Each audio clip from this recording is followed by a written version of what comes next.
인생은 길을 걷는 자입니다. 곧 인생의 길을 걷는다고 하는 것은 그 길에 삶이 있다고 하는 말이고, 그러므로 모든 인생은 길 위에 서 있는 자와 같은 것입니다.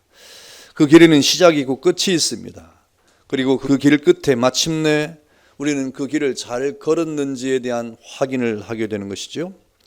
위대한 하나님의 사람, 축복의 사람 치고 그 길에서 세상 풍파를 겪지 않은 사람이 없었습니다. 그러나 저 유랑의 백성 이스라엘의 주부 아브라함과 이삭과 야곱의 나그네 생활만큼 벅찬 생의 노정을 걸어온 사람도 없었을 것입니다. 더욱이 야곱의 경우에는 유랑자의 삶의 표준이 아닐까 할 정도로 그 삶 자체가 파란만장했습니다. 이 세대를 살아가는 성도들에게 하나님의 은혜와 능력과 축복의 현저한 본보기가 될 정도로 야곱의 삶은 우리에게 여러 교훈을 주고 있는 것이죠.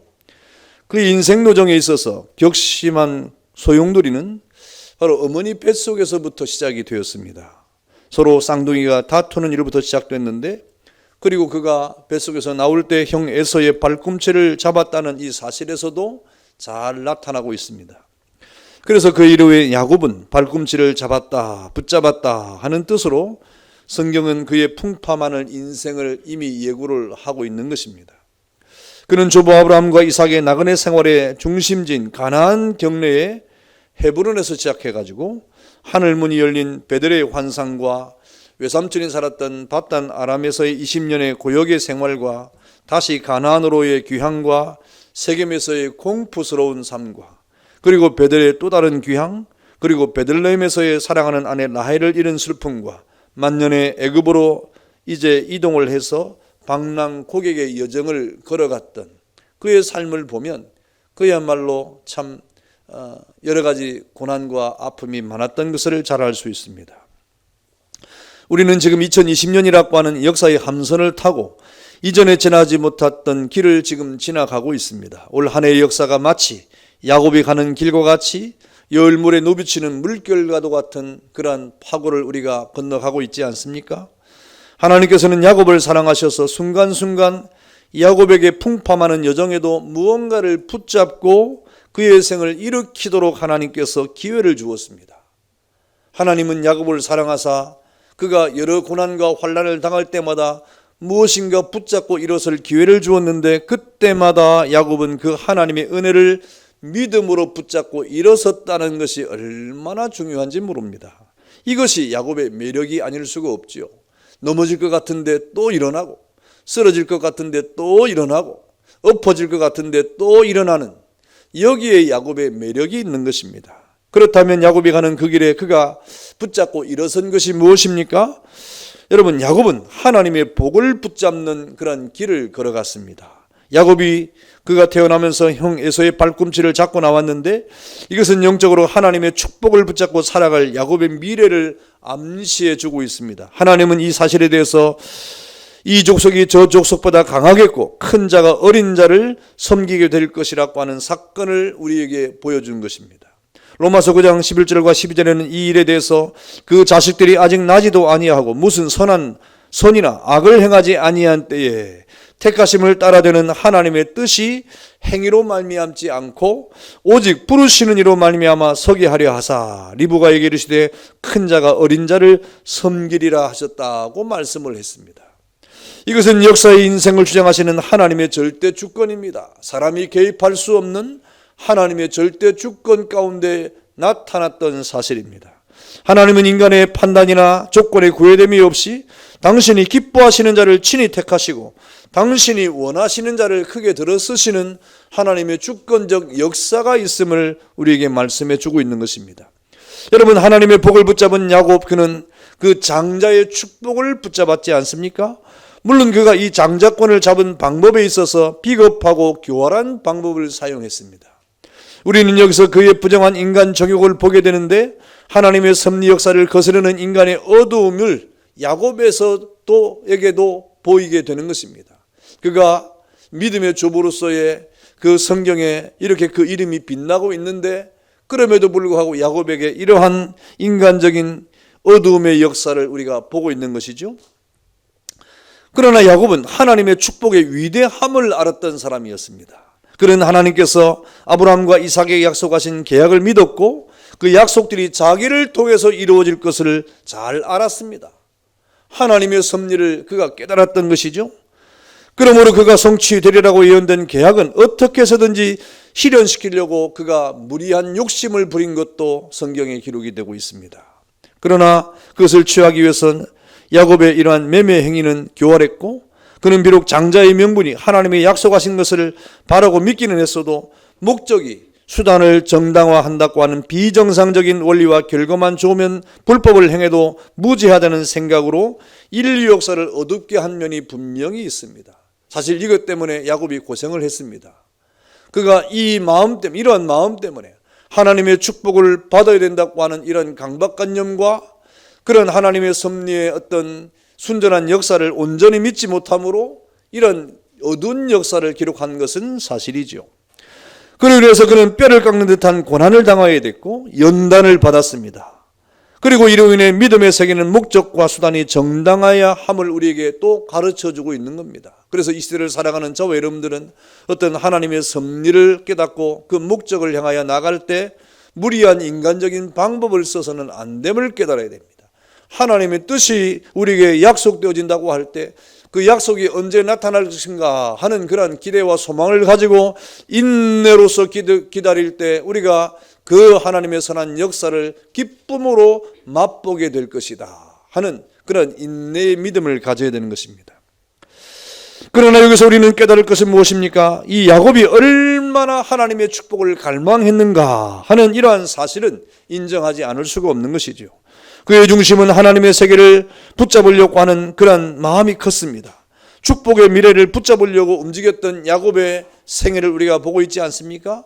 그가 비록 인간적인 연약이 컸지만 하나님의 축복을 붙잡으려고 하는 그의 욕심이 얼마나 강했던가를 우리가 보고 있는 겁니다. 그러면서 야곱이 붙잡은 것이 무엇입니까? 이 제단 체험의 축복을 지금 붙잡았습니다. 다시 말하면 이 사닥다리의 은총을 붙잡은 것인데 이 베델 체험의 은총은 야곱 평생의 아주 중대한 전환기입니다. 야곱에게 있어서 그 생에 아주 중대한 전환점이 있다고 하면 베델에서의 하나님의 경험이고 또 야복 강가에서의 그 하나님의 사자와 씨름한 것이 될 것입니다. 창세기 본문에 22절에 보니까 꿈에 본즉 사닥다리가 땅 위에 서 있는데 그 꼭대기가 하늘에 닿았고 또 본즉 하나님의 사자들이 그 위에서 오르락내리락 하고 또 본즉 여호와께서 그 위에 서서 이르시되 라고 했습니다. 지금 야곱이 형 에서의 낯을 피해가지고 저 하란에 있는 삼촌에게로 지금 도망을 가는 그 여정 가운데 베델의 그 피곤한 몸을 이렇게 누우면서 돌을 베개하고 잠을 청하고 있을 때 하나님께서 그를 찾아오신 내용입니다. 여러분, 이러한 야곱의 노정에 하늘이 열렸다는 소식이 얼마나 기쁜 소식입니까? 여러분, 얼마나 아름다운 소식입니까? 베델에 누웠던 야곱은 하늘의 사닥다리를 통해서 하나님의 사자를 보았고 그 하나님의 사자의 움직임을 보았습니다. 여러분, 이 사닥다리는 세계 역사상 어느 곳에도 없었던 정말 실로 신기한 그런 장면이 아닐 수가 없었습니다. 찬란한 야곱에 가는 그 길 앞에 아주 위대한 장면이고 찬란한 장면이죠. 여러분, 낙심과 시련에 빠진 야곱의 여정에 전능하신 하나님, 언약의 하나님께서 찾아오신 거예요. 야곱이 바랐던 것도 아니고 야곱이 원했던 것도 아니고 여러분, 야곱이 기도했던 것도 아닌데 하나님께서 야곱에게 찾아오셨다. 여러분, 이렇게 우리의 삶을 살아가는 동안에 우리의 어떤 마음과 우리의 생각과 관계없이 하나님이 일방적으로 우리를 찾아오시는 경험을 여러분 해야 됩니다. 여러분, 뜻밖의 하나님이 찾아오시는 방문을 받아야 됩니다. 말씀하시는 하나님의 그 말씀이 여러분의 영혼을 깨우는 주님의 초청을 받아야 됩니다. 오늘 야곱은 그런 영적인 체험과 초청을 받고 있지 않습니까? 하나님은 야곱에게 그 조상들에게 하신 약속을 다시 한번 강조하고 그리고 그 약속이 야곱에게 이루어질 것을 오늘 분명하게 말씀을 하고 있는 것이죠. 그때 야곱은 어떻습니까? 주저하지 아니하고 하나님의 축복을 또 붙잡고 있습니다. 그런 축복의 세계를 붙잡고 이제 하나님의 뜻을 행하기 위해서 자신을 내어놓습니다. 야곱이 잠에서 깬 이후에 야곱은 감격적으로 하나님을 예배할 곳을 이렇게 택하고 하나님의 사업을 위해서 자기 재산까지 드리기로 서약을 하고 하늘의 축복을 붙잡는 땅에서의 야곱의 처신을 여러분 기억하십니까? 이렇게 야곱은 하나님이 찾아오셔서 그 야곱에게 말씀하시는 그 때를 놓치지 않고 그 시간을 놓치지 않고 그 순간을 놓치지 않고 이렇게 그 축복을 붙잡는 야곱의 이 놀라운 그 축복의 행동을 우리가 보게 되는 것입니다. 창세기 28장 본문의 22절에 보니까 내가 기둥으로 세운 이 돌이 하나님의 집이 될 것이요 하나님께서 내게 주신 모든 것에서 10분의 1을 내가 반드시 하나님께 드리겠습니다. 야곱의 반응을 보십시오. 하나님의 움직임과 그 은혜의 약속 앞에 이 야곱이 얼마나 빠르게 반응하고 있는 것을 여러분 깨달아야 됩니다.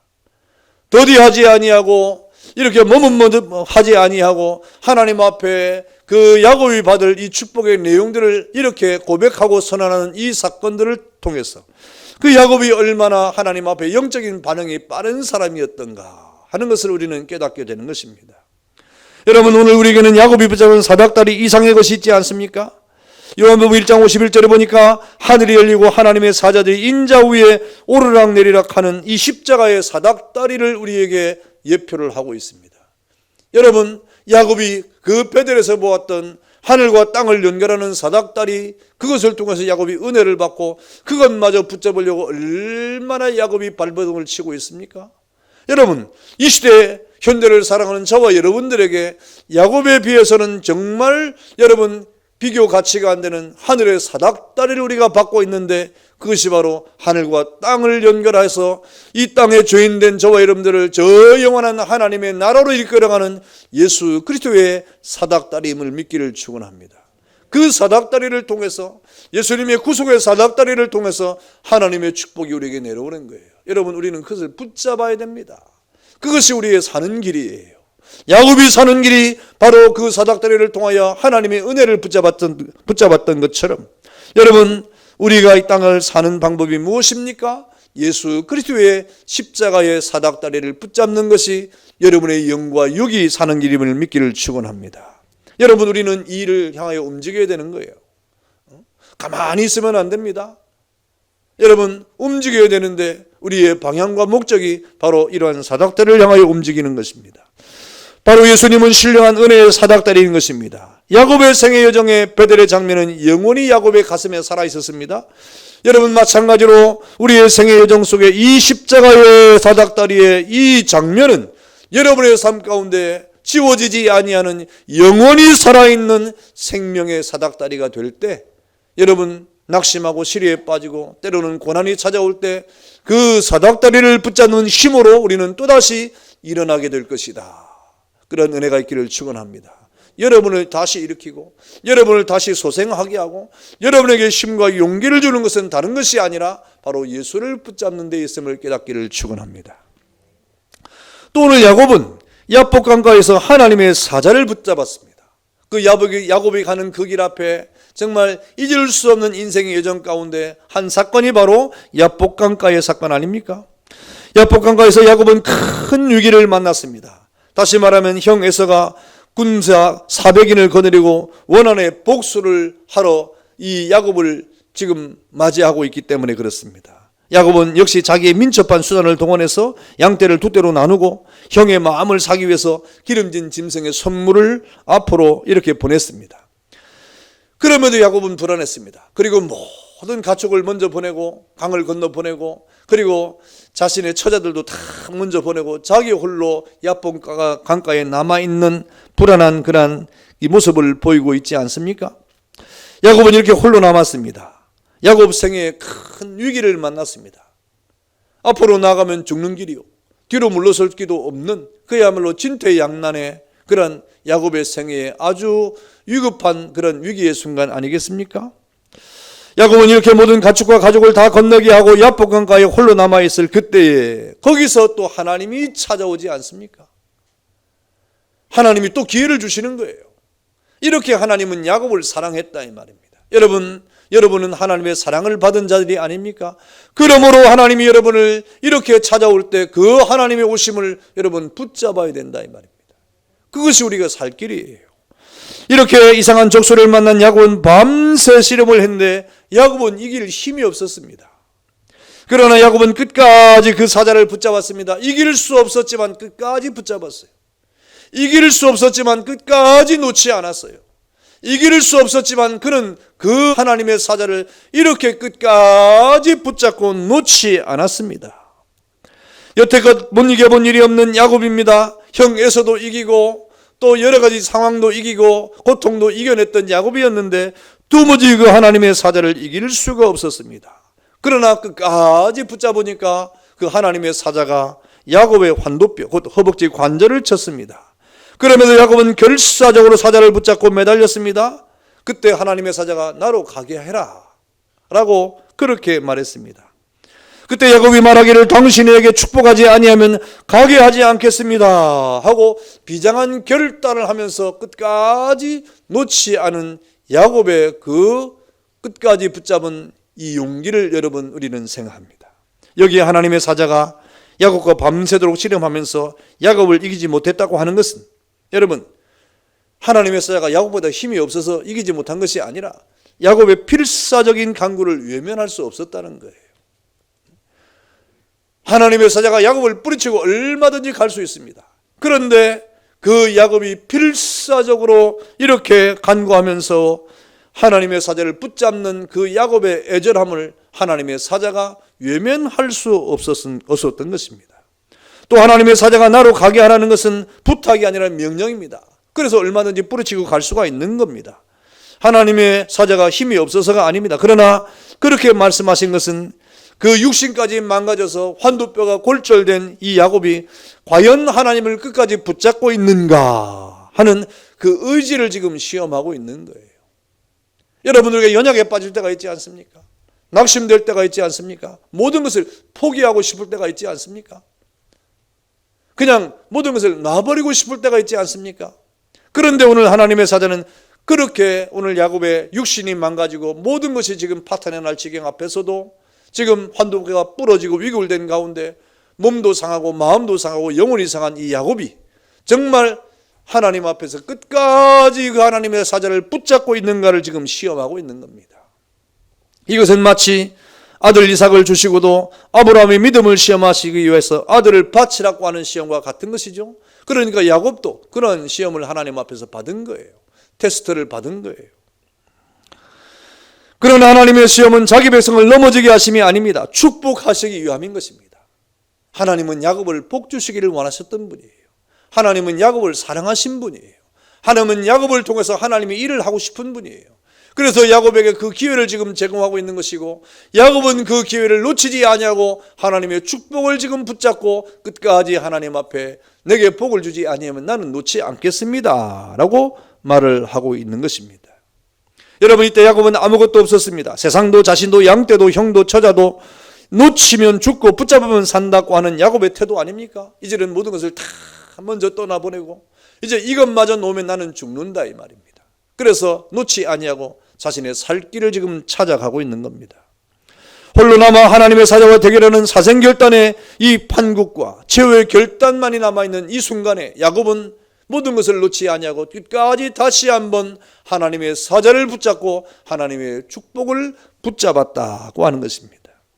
여러분 거기서 그는 그동안 자신의 지혜와 경험과 의지를 앞세웠던 더러운 야곱이기를 그치고 이제 모든 것을 다 토해내는 거예요. 그 밤새도록 토해내면서 하나님의 사자와 씨름하는 가운데 하나님을 붙잡고 자신의 과거의 야곱의 그 더러운 인생의 그 모든 방법들을 다 토해내고 여러분 그리고 야곱이기를 그치고 이스라엘을 다시 말하면 하나님의 택자로 다시 한번 거듭나는 축복의 순간을 맞이하게 된 것입니다. 야곱이 야곱됐던 그들은 모든 삶들을 다 정산을 하고 이제는 그 하나님의 사자가 내 이름이 무엇이냐 다시는 야곱이라 하지 말고 이스라엘이라고 해라 고 말씀하지 않습니까? 여러분 우리가 지나온 모든 삶의 과거를 돌아보는 가운데 비록 우리가 하나님의 사랑을 받는 하나님의 백성으로 이 땅을 살아가지만 야곱의 삶을 우리는 청산해야 되는 것입니다. 야곱적인 인간적인 우리의 생각과 모든 삶을 청산하지 아니하면 우리는 이스라엘이라고 하는 새로운 이름을 얻을 수가 없을 뿐 아니라 이스라엘이라고 하는 새로운 그 이름의 삶도 살 수가 없는 것입니다. 참으로 하나님과 야곱 사이에 유지되는 최고의 관계를 오늘 야곱은 붙잡는데 비로소 성공을 하게 됩니다. 이렇게 야곱은 하나님의 복이라고 하면 그것을 붙잡는 열심이 있었습니다. 자신의 약과 죄성으로 말미암아 연단을 받고 뼈를 깎는 듯한 고통이 따라왔지만 하나님의 복을 붙잡는 일에는 누구보다도 열심이었던 야곱을 우리는 생각합니다. 이렇게 야곱은 그가 가는 길에 하나님의 복을 받는 일 앞에 그는 참 열심이었던 하나님의 사람이었다. 여러분, 야곱이 붙잡은 것이 무엇입니까? 고난을 붙잡는 야곱이었습니다. 사실 고난을 붙잡을 자가 세상에 어디 있습니까? 아픈 것을 붙잡고 고난을 붙잡고 이 땅을 살아갈 사람이 어디 있습니까? 그러나 고난이 붙잡지 않으면 안 되는 길을 걸어간 사람이 야곱의 생애였어요. 야곱이 붙잡지 않으려고 해도 이 고난이 찾아왔어요. 그래서 붙잡지 않을 수가 없었습니다. 억지로 붙잡은 것이 아니라 야곱의 생애 가운데 고난이 찾아왔다 이 말입니다. 그래서 야곱은 그것을 붙잡고 살아갈 수밖에 없는 그런 여정을 걸어갔던 것입니다. 그의 생애 말년에 애굽에 내려가게 된 야곱은 바로 왕 앞에서 자신의 인생을 고백할 때 바로가 야곱에게 묻되 내 나이가 얼마냐고 물으니까 내 나그네 길의 세월이 130년인데 내 나이가 얼마 못 되니 우리 조상들의 나그네 길의 연주에 미치지 못하나 험악한 세월을 보냈습니다 라고 말하면서 이 야곱의 생애가 얼마나 험악했는가, 얼마나 고난이 많았는가를 고백을 하고 있는 겁니다. 여러분, 그의 고백대로 그는 파란만장한 험악한 세월을 보냈습니다. 야곱의 한평생은 고난의 물결로 이렇게 넘실거리지 않았습니까? 여러분, 그러나 이 고난이라고 하는 것은 야곱의 그 죄성으로부터 시작된 겁니다. 여러분, 그 야곱의 죄성이 무엇입니까? 하나님의 섭리보다 앞서 행하는 불신앙으로 그는 시작한 것입니다. 비록 그가 하나님의 사랑을 받았지만 그 마음속에서 하나님의 섭리를 인내로 기다리지 못하고 그 죄성이 앞섬으로 불신앙으로 그의 삶이 시작됐다는 것입니다. 그것이 바로 형을 속이고 아버지를 속인 그 일들이었습니다. 그 일로 그는 한평생 고난을 만나게 된 것이죠. 그 결과 외삼촌에게 속임을 당하고 만년에는 아들들에게 요셉의 일로 또 속임을 당하고 어찌된 어떤 야곱은 이렇게 그가 걸어가는 길 앞에 붙잡지 않아도 될 그런 고난들을 이렇게 붙잡아야 될 그런 인생을 살았던 것입니다. 자기 죄악의 열매를 자기가 떠먹는 그런 괴로움의 길을 걸어갔던 것이죠. 스스로 속이는 자가 되고 마는 것입니다. 자기가 남을 속였지만 그 속임이 자기를 속이게 되는 이러한 악순환을 계속하게 된 것입니다. 여러분, 그가 힘들고 더디더라도 하나님의 섭리를 기다릴 줄 아는 믿음이었다면 얼마나 좋겠습니까? 그러나 그는 그런 인내심이 없었다 이 말입니다. 하나님의 그 축복이라고 하면 그 하나님의 그 섭리와는 관계없이 자신의 욕심대로 붙잡으려고 하는 그런 열심은 있었지만 하나님의 섭리를 인내하고 참고 기다리지는 못했다고 하는 것을 우리는 보게 됩니다. 만약에 그 하나님의 사랑을 깨닫고 그 하나님의 섭리를 믿는 자라고 하면 바로 순적하게 장자의 축복을 받았을 것입니다. 그것이 하나님의 뜻이기 때문입니다. 그러나 그는 하나님보다 앞서서 행하는 불신앙으로 인해서 그 생에 고난이 찾아오므로 고난을 붙잡지 않으면 안 되는 인생을 살았던 것이죠. 또 이 고난을 붙잡은 야곱의 생에 또 그의 이 죄성이 무엇입니까? 고난은 이 야곱의 고난의 아주 중대한 또 하나가 적개심이에요. 이 적개심이 드러난 것입니다. 이것은 그 어머니 뱃속에부터 시작됐는데 여러분, 그 결과 형과는 돌아올 수 없는 강을 건넌 것처럼 형제의 파국을 맞이하지 않았습니까? 그래서 어머니 뱃속에서 나올 때 그 형의 발꿈치를 잡고 나올 정도로 그렇게 이 야곱이 그저 욕심 많은 사람이라고 생각하면 안 됩니다. 그의 죄성이 지금 발동을 한 거예요. 욕심 많았다고 판단하면 안 됩니다. 여러분, 그 죄성이 그 형의 발꿈치를 잡고 자기가 하나님의 뜻 앞에 이렇게 앞서려고 하는 그런 모습을 드러낸 것입니다. 그래서 야곱은 헤브론에서 바단-아람까지 1800여리의 길을 머나먼 왕복 여정의 고난의 길을 시작하게 된 것입니다. 그리고 이어지는 바단-아람에서의 20년간의 노동의 착취와 더불어서 고용생활과 세겜에서의 쓰라린 아픔의 이 모든 일들, 딸 디나가 세겜의 추장에게 이렇게 부끄러움을 당하게 된 일, 그리고 아들 시몬과 레위가 거룩한 규례를 빌미로 범한 살인행위, 이러한 모든 것들이 역시 세상이라고 하는 벌판에서 야곱이 겪은 유랑생활의 슬픔이 아닐 수가 없었던 것이죠. 만년에 만나 저 머나먼 애굽을 향한 여행과 고센 땅에서의 최후도 역시 야곱의 고난의 일면을 보여주는 것입니다. 그래서 야곱은 저 고센 땅에서, 고향 땅에서 죽지 못하고 고센 땅에서 최후를 맞이하고 있지 않습니까? 여러분, 우리가 걸어가는 이 세상은 고난의 충만의 광장입니다. 야곱까지 가지 않아도 여러분, 우리가 살아가는 이 세상은 그야말로 고난의 충만이 아닐 수가 없습니다. 붙잡고 싶지 않아도 붙잡을 수밖에 없는 그런 고난이 우리를 향해서 쫓아오지 않습니까? 고난을 좋아하는 사람이 세상에 어디 있습니까? 아픔을 좋아하는 세상이 어디 있습니까? 여러분, 괴로움을 좋아하는 사람이 세상에 어디 있어요? 그런데 여러분, 우리가 그런 고난을 맞이하고 싶지 않아도 이 세상의 고난의 충만의 광장에서 우리가 가는 길 앞에 붙잡지 않으면 안 되는 고난들이 우리 앞에 얼마나 많이 찾아옵니까? 그런 걸 보면 우리 생애도 역시, 우리의 길도 역시 고난의 여로인 것은 틀림이 없습니다. 그런데 중대한 것은 이 고난을 어떻게 붙잡느냐 하는 것이 굉장히 중요한 것입니다. 여러분, 바로 고난을 잘 붙잡을 때 그 좋은 길에 첩경이 되는 것입니다. 이유는 고난과 절망의 길에서 사닥다리가 있기 때문인데, 야곱은 적어도 이 고난의 길에 맞닥뜨리는 여러 가지 고난의 환경 앞에서 그 고난을 잘 붙잡고 그 고난 앞에서 어떻게 그 길을 이렇게 돌파구를 찾을 것인가에 대한 분명한 그런 목적이 있었던 사람이 바로 야곱이라고 하는 사람이었습니다. 여러분, 그것은 고난이 우리로 하여금 위로하게 하는 길이며 신앙을 견고케 하는 길이고 허락을 받은 길이고 소망을 낳는 길이고 좁은 길이기 때문에 그것을 깨달았던 야곱은 순간순간 고난이 찾아올 때 그 사닥다리를 통하여 하늘의 하나님을 향하여 돌파구를 찾고 그 길을 걸어갔던 사람입니다. 그러나 얼마나 많은 사람이 고난을 찾을 때 포기를 합니다. 얼마나 많은 사람들이 환난이 찾아올 때 자신의 인생을 놓아버립니다. 얼마나 많은 사람들이 여러 가지 어려움이 찾아올 때 그 고난을 피해가려고 합니다. 그런 인생의 길에는 더 이상 발전이 없죠. 성장이 없습니다.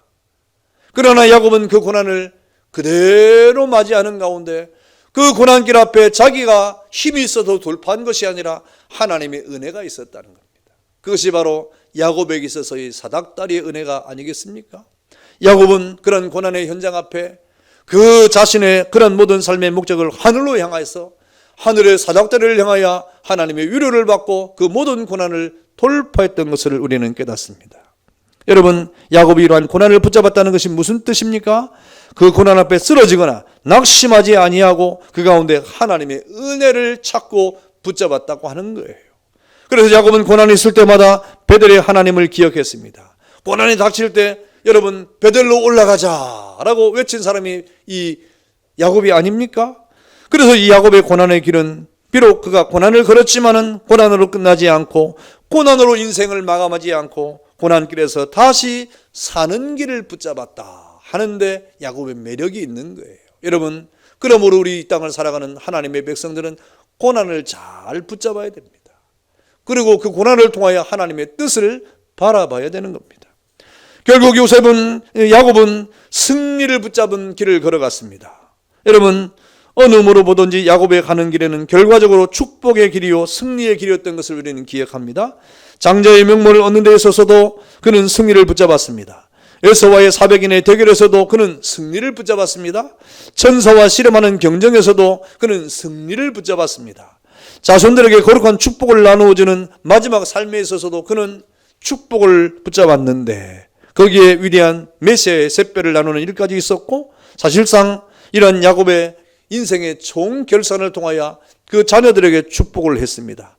이 사실에 대해서 히브리서 11장 21절에는 믿음으로 야곱은 죽을 때 요셉의 각 아들에게 축복했다고 하는 창세기 49장의 내용을 다시 한번 반복함으로 그 마지막 노년에 그 아들들에게 축복한 그 아버지의 그 축복이 얼마나 위대한 것인가를 우리에게 말씀해 주고 있는 거예요. 그러므로 부모된 우리가 자녀들을 축복하는 일들은 너무너무 중대한 것입니다. 각 사람의 자녀를 이름을 불러서 그 자녀를 축복하는 일들은 그 아버지의 북권이요 어머니의 목권이요 하나님이 그런 권세를 부모에게 주신 겁니다. 여러분, 우리 자녀들에게 잘 살아라 그런 말은 누구나 할 수 있습니다. 부자 되라, 이건 세상에서 다 하는 말이에요. 여러분의 입에서 잘 살아라 부자 되라는 말을 하면 그것도 관계없습니다만은, 그러나 여러분, 부자를 어떻게 되라 이 말입니까? 어떻게 잘 살아라 이 말입니까? 야곱처럼 여러 가지 이 방법과 모든 것을 동원해서 인간적으로 부자 되라 이 말입니까? 여러분, 자녀들에게 교육을 잘 시켜야 돼요. 적어도 부모의 입에서는 하나님의 말씀을 통하여 축복을 하는 그런 거룩한 축복이 나와야 되는 겁니다. 그래서 야곱은 승리를 한 거예요. 결과적으로 야곱은 결과적으로 그 인생의 승리를 붙잡게 된 것입니다. 자기 자신에 대한 승리를 끝까지 붙잡았던 야곱은 자식들에게 축복을 마친 후에 뭐라고 말합니까? 나는 조상에게로 돌아간다고 말하면서 그는 자신이 죽으면 나를 애굽에 장사하지 말고 저 햇사람 에브론 밭에 있는 막벨라 굴에 묻으라 그랬습니다. 다시 말하면 애굽은, 이 고센 땅은 선민의 영주지가 될 수 없고 하나님이 약속하신 가나안 땅이 나의 영주지가 될 것이라고 하는 말이죠. 다시 말하면 믿음으로 야곱은 죽을 때 그 지팡이 머리에 의지해서 경배했다고 하는 말입니다. 여러분, 파란만장한 야곱의 인생을 마감하면서 마침내 야곱은 하나님의 약속을 끝까지 기억하고 우리가 가야 될 곳은 가나안이 땅이다, 하나님의 약속의 땅이기 때문이다 라고 말한 것입니다. 여러분, 이 말은 무슨 말입니까? 우리가 가야 될 곳은 하나님의 나라라 이 말입니다. 인생의 마지막 길의 끝에는 하나님의 나라가 있는 겁니다. 그 하나님의 나라가 우리의 마지막 코스가 되는 것입니다. 이 세상은 우리의 영원한 영주지가 될 수가 없고 저 영원한 하나님의 나라가 우리에게 영원한 하나님의 나라인 것을 오늘 야곱은 우리에게 알려주고 있지 않습니까? 여러분, 우리가 이 땅을 살아갈 동안에 파란만장한 인생의 그 끝에 하나님의 나라가 있어야 되지 않겠습니까? 그것이 마침내 그 인생을 승리하게 하는 놀라운 하나님의 역사가 되는 것입니다. 그래서 그 마지막 시체는 애굽에서 가나안 땅까지 이송되었고 가나안의 법대로 장례가 되었고, 그래서 마침내 그 모든 인생에 그는 승리자로서 이렇게 기록이 되고 있는 것입니다. 그는 하나님의 영원한 약속에 대한 의심 없는 믿음으로 먼 장래를 붙잡고 숨져간 믿음의 조상이 되고 말았습니다. 이것이 야곱의 인생의 멋진 승리의 대단원의 막을 내린 것입니다. 야곱의 가는 길, 그 가는 길에 야곱의 인생이 있었습니다. 야곱의 가는 길, 그 가는 길에 야곱의 삶이 있었습니다. 야곱의 가는 길, 그 인생의 길에 야곱의 믿음이 있었고 그 야곱이 붙잡은 하나님의 은총이 있었던 것입니다. 사랑하는 성도 여러분, 과연 야곱은 그 길 속에서 붙잡는 생을 살았다. 여러분, 그와 그 자손은 붙잡는 민족이었습니다. 지금도 세계 각지에서 하나님의 뜻을 붙잡고 살아가는 저와 여러분들이 있지 않습니까? 그럼 우리는 이 땅을 살아갈 동안에 붙잡는 길에서 행군을 해야 됩니다. 무언가 여러분 붙잡아야 돼요. 그래서 많은 사람들은 이 세상에 뭘 붙잡을까라고 고민을 하면서 세상의 것들을 붙잡고 명예를 붙잡고 권세를 붙잡고 물질을 붙잡으면서 그것이 우리의 살 길이라고 여기는 자들이 얼마나 많습니까? 그렇지 않습니다. 여러분, 우리는 적어도 영적으로 야곱의 후예가 되고 있지 않습니까? 우리는 믿음의 조상인 아브라함을 따라 믿음의 하나님의 사람으로 이 땅을 살지 않습니까? 여러분, 그럼 우리는 하나님의 영적인 야곱의 후예가 되어서 하나님의 말씀의 세계를 붙잡고 기도의 세계를 붙잡고 믿음의 세계를 붙잡고 사명의 세계를 붙잡고, 여러분, 우리가 하나님 앞에 저 영원한 천국을 붙잡고 이 땅에 믿음의 길을 가는 그 야곱의 길을, 여러분의 성도의 길을 걸어가는 은혜가 있기를 축원합니다. 우리가 이 땅에서 그것을 붙잡으면 하나님은 우리를 위해서 축복을 하시는 하나님 사랑이 우리에게 있지 않습니까? 여러분이 붙잡는 그 붙잡음을 통해서 하나님은 여러분에게 복을 주시기를 원하시는 분임을 깨달아 하나님 앞에 믿음을 붙잡고 이 땅을 살아가는 여러분 되시기를 주 이름으로 축원합니다. 다 같이 한번 기도하겠습니다.